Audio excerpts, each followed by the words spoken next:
Good workout? Great workout, Sarge. Exercise. Yeah, that's right, buddy. Totally Jane Fonda. Workout DVDs. Let's get physical, physical. Remember Jane Fonda's workout tapes from the 80s? Olivia Newton-John's Let's Get Physical blasting from every boombox? Or the Thigh Master craze of the 90s? We're talking about the fads, the gadgets, the questionable fashion choices, and the sheer willpower, or lack thereof, that got us from the swinging 60s to the sweaty, smart device-driven present. Hey there, Sentimental Cindy here. Today we're not just talking about moving our bodies.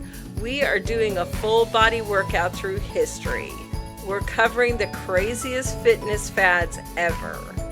Every decade has had a so-called secret weapon for getting fit. Whether it was vibrating belt machines in the 60s, Spandex-fueled aerobics in the 80s, the Thigh Master in the 90s, or today's Peloton and high-tech home gyms. From bizarre gadgets and flashy trends to dance crazes and infomercial gimmicks, fitness history is just as entertaining as the workouts themselves. Feel the burn. Because let me tell you, when it comes to getting fit, humans have tried everything, and I mean everything. So grab your sweatband, pour a protein shake, and get ready to dive into the wild, wonderful, and occasionally wacky world of workout trends. We're about to sweat, cringe, and laugh our way through the hilarious, sometimes embarrassing, and surprisingly inspiring story of how we tried to get in shape. From the 1960s all the way to today. Ready to get physical? Chapter 1. The Swinging 60s. Shake, rattle, and roll. Alright, let's kick things off in the groovy 60s. Forget hardcore gyms or six-pack obsessions. This era was all about getting moving in ways that were fun, social, and sometimes, a little bizarre. The biggest workout trend? Dancing. The twist, the mashed potato, the monkey. Full body workouts disguised as fun. Weekend date nights turned into major cardio sessions. Pop culture had a new face, and his name was Dick Clark.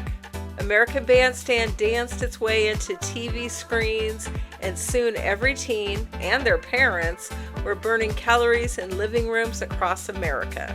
But when it came to home fitness, things got a little weird.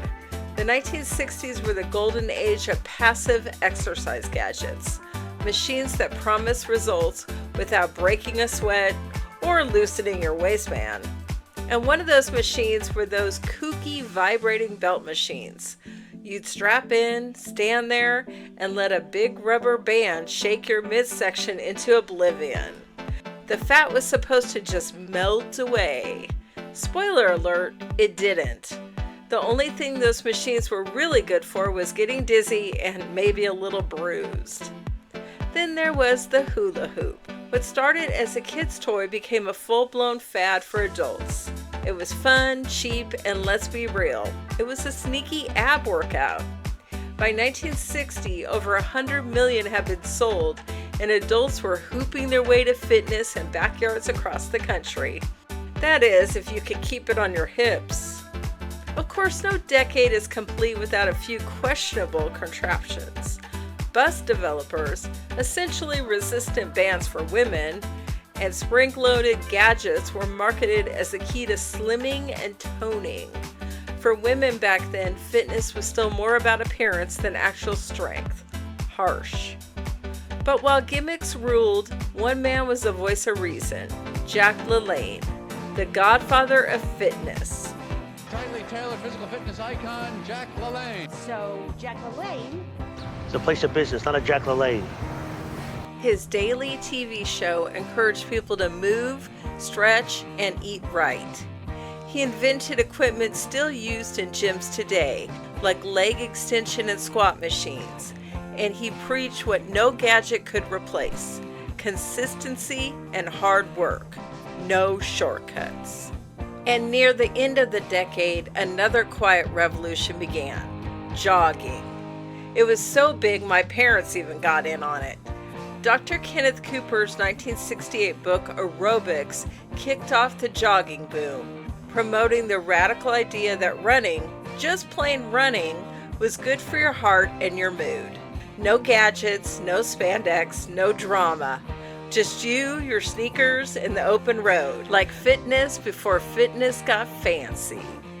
This decade was a quirky mix of fads, fun, and the first glimmers of the fitness movement we recognize today. If you survived a 60s workout, congratulations. You got fit without neon spandex, VHS tapes, or YouTube tutorials. What landed in this decade? Jack LaLanne's simple workouts, jogging, and dance fitness. Fun, effective, and actually made you move. What flopped? Vibrating belts, fat melting machines, and bus developers. Flashy, bizarre, and mostly useless. Disco. Chapter 2. The Disco 70s. Jogging, jazzercise, and roller fever. Okay, the 60s were cute, but the 70s? They turned fitness into a party. The decade of disco, bell-bottoms, and funky patterns brought a whole new vibe. This is where aerobics truly took off, thanks to pioneers like Jackie Sorensen and her jazzercise classes. Imagine a room full of people in leotards and headbands, high-kicking and grapevining to Donna Summer. It was energetic, social, and felt more like a dance party than a workout. And the fashion? Unforgettable. Bright colors, shiny fabrics, and leg warmers, whether or not you were anywhere near a ballet bar. Meanwhile, fitness was coming right into living rooms. Before Jane Fonda became everyone's workout bestie in the 80s, Jeannie and Gil Ernst were the ones leading families through TV routines. Moms, including mine, could follow along without leaving the house. No gym required. Just a TV, a soft surface, and maybe a towel for the sweat. Fitness was becoming entertainment. And as mentioned previously, jogging was a thing. It hit the ground running, literally. Running shoes, tracksuits, terry cloth headbands, and neighborhood jogs became all the rage. Marathons gained popularity, and running was suddenly for everyone, not just athletes. Families jogged together like it was the new Saturday ritual, headbands soaked and short shorts shimmering in the sun.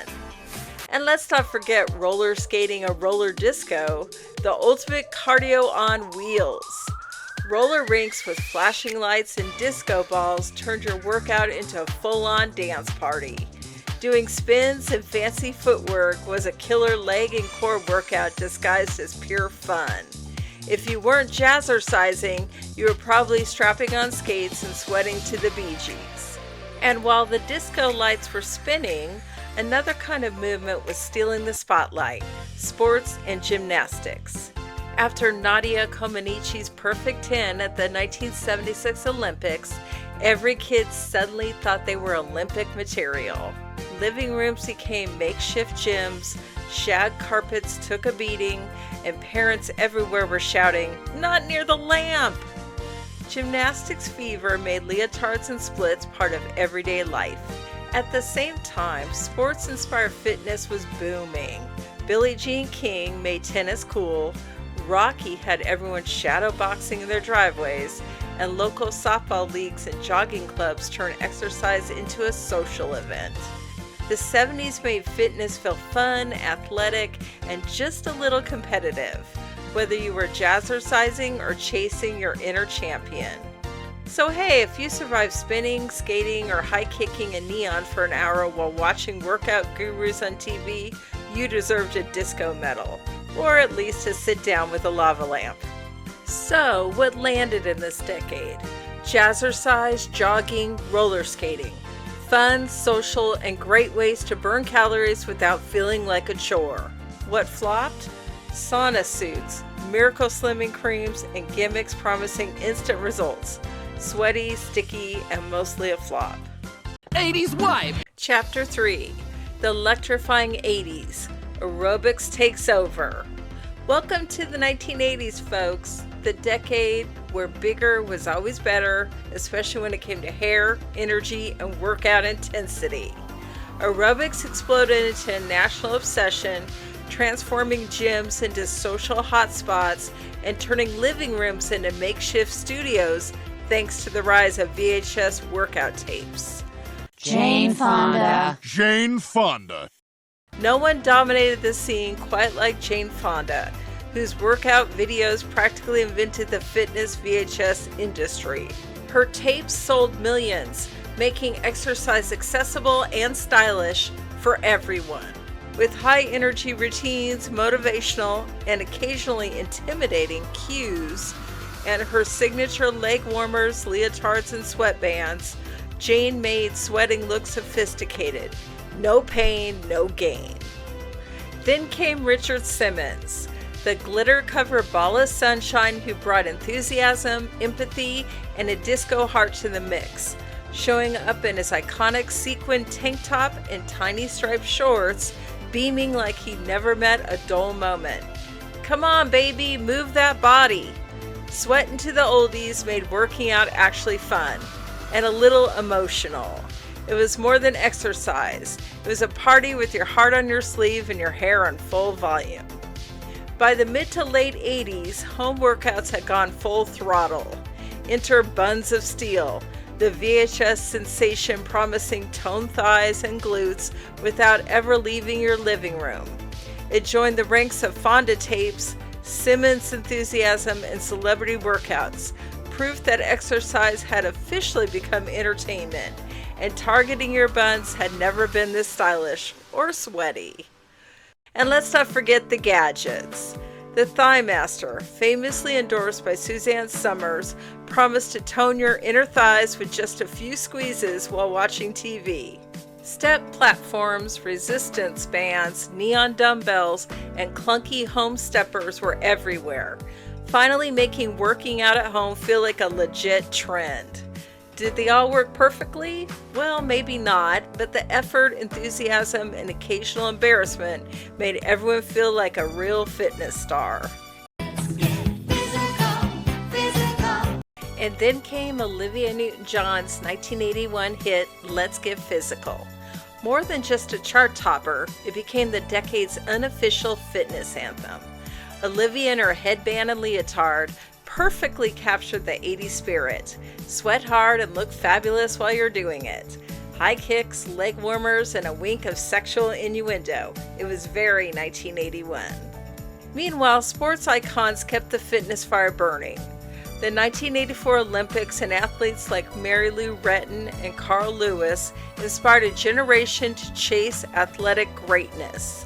School gyms overflowed with tumbling mats and jump ropes, and every PE class felt like a mini Olympics.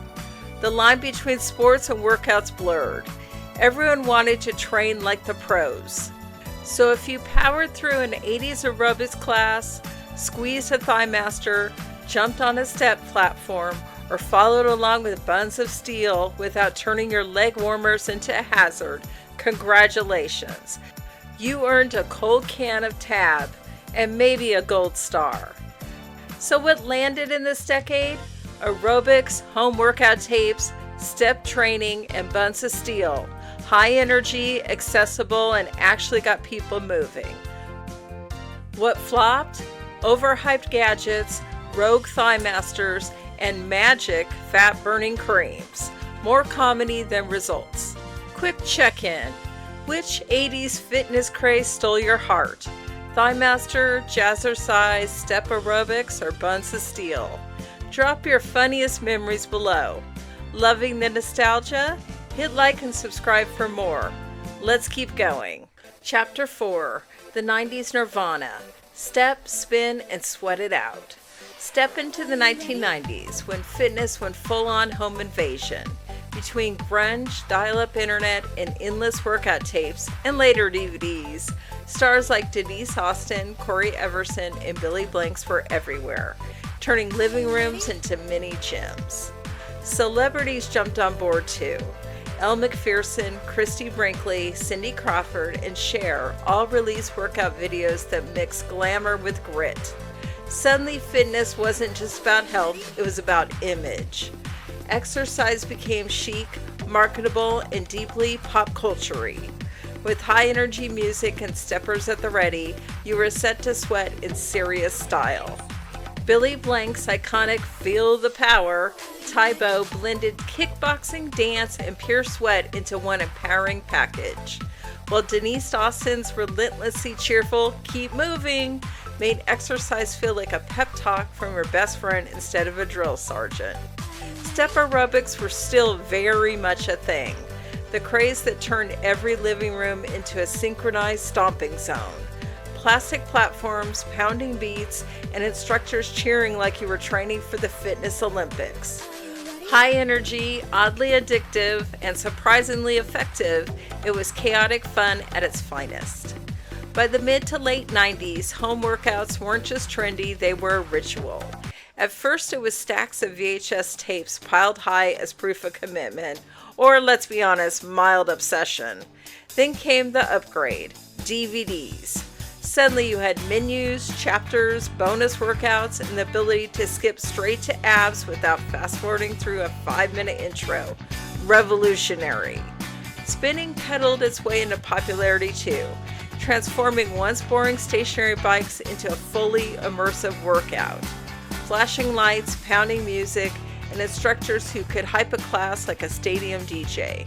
Classes were sweaty, intense, and borderline addictive. Part performance, part social hour, and part unofficial contest to see who could yell the loudest, while pretending they weren't secretly dying.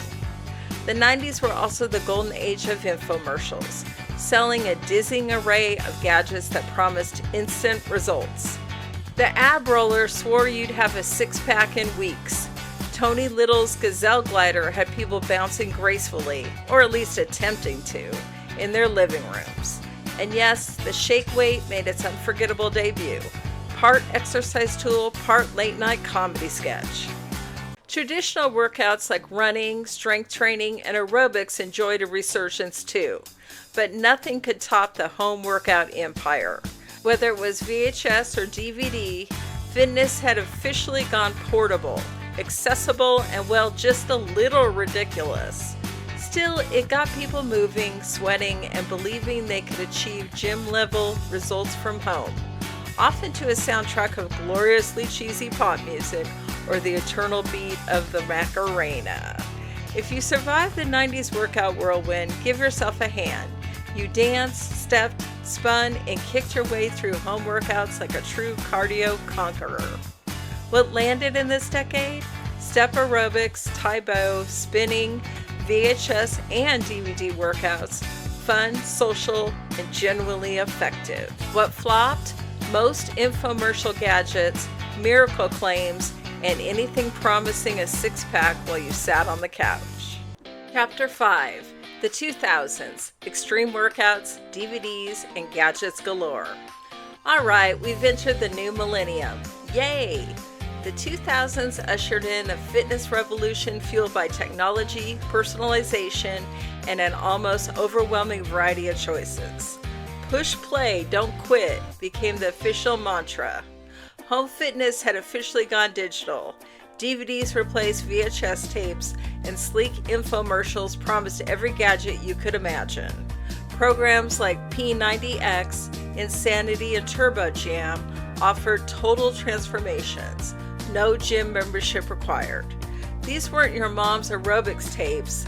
They were full-blown boot camps in a box, complete with intense schedules, flashy production, and enough push-ups to make you question your life choices.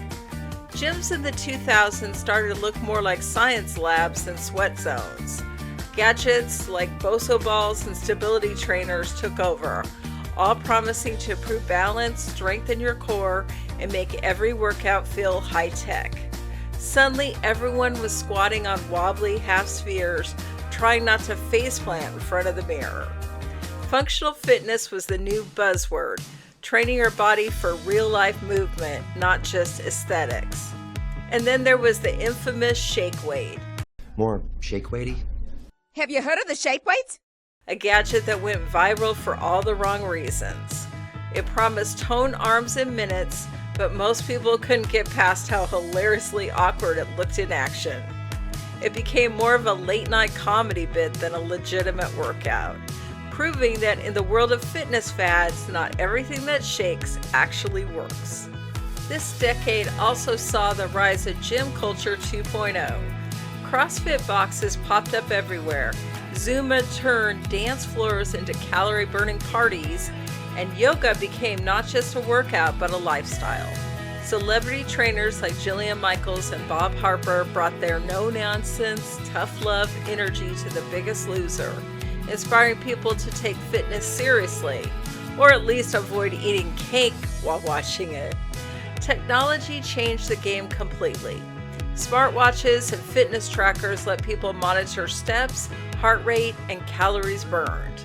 Online fitness apps and streaming workouts allowed anyone to train with world-class instructors from their living rooms.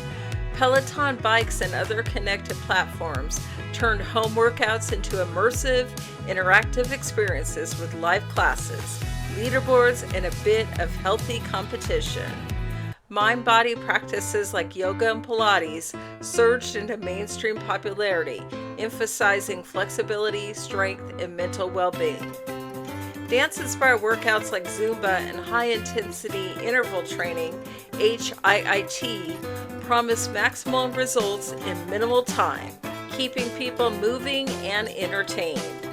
Boutique-style classes, home DVDs, and online streaming let exercisers curate their own fitness experiences, blending strength, cardio, flexibility, and sometimes pure silliness. If you survived the shake weight craze, congratulations! You've officially earned a black belt in awkward home workouts, and your quads are proof. Good on you! What landed in this decade? CrossFit, boot camps, P90X, insanity, hip-hop abs, and tech-driven workouts. Challenging, intense, and transformative. What flopped? Gimmicky gadgets that promise results without effort and novelty equipment that looked cool but didn't deliver. Conclusion. The evolution of fitness. We've come a long way. So there you have it. A crazy and whirlwind tour through the hilarious, inspiring, and sometimes downright bizarre history of fitness. I hope you had fun and learned something new. From the gentle jiggles of the 60s to the high-energy aerobics of the 80s, the step and spin intensity of the 90s, and the extreme DVD boot camps of the 2000s, we've definitely come a long, sweaty way. But let's be real, some of it was more laugh till you drop than sweat till you drop. One thing is crystal clear. Our desire to move, feel good, and challenge our bodies is timeless. Styles evolve, Spandex thankfully retires, and we're all just trying to survive the next workout without pulling a muscle. And who knows what the next 60 years will look like. New tech, new trends, and probably new ways to remind us to get off the couch. All right, my fit fam, it's your turn. Which fitness craze had you jumping, stepping, or shaking in your living room? Share your funniest, most inspiring, or downright embarrassing moments in the comments. I can't wait to read them. And if you enjoyed this trip down workout lane, give this video a thumbs up, share this content, subscribe to Retrospective for more historical deep dives, and hit that notification bell so you don't miss the next adventure. And remember, no matter the decade, the real workout has always been surviving the outfits, the gadgets, and the instructor's intensity with dignity, or at least with a laugh. Coming up, part 2. The crazy and sometimes downright ridiculous diet fads that promised everything from six-pack abs to instant weight loss. Did they work? Stay tuned. In the meantime, keep sweating, keep smiling, and get ready for the next chapter in fitness madness. Thanks for watching, and see you next time.